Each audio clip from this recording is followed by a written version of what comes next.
I will say, with respect to the activities over the weekend, obviously they were a significant step. It is certainly a new thing to see President Putin's leadership directly challenged. It is a new thing to see Yevgeny Prigozhin directly questioning the rationale for this war and calling out that the war has been conducted essentially based on a lie, which is something that we have said previously, but we certainly have not seen coming from Russian officials previously.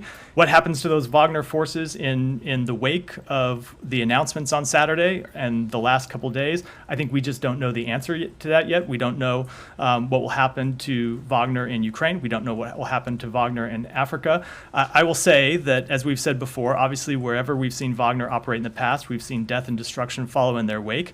And we have instituted a series of policies to hold them accountable and to counter Wagner's influence. We had communications on Saturday with the Russian government, both Ambassador Tracy and at other levels here in Washington, where we delivered two messages to them.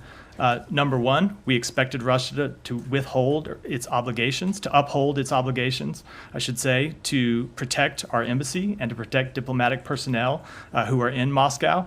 And two, to reiterate what we said publicly, that this is an internal Russian affair in which the United States is not involved and will not be involved.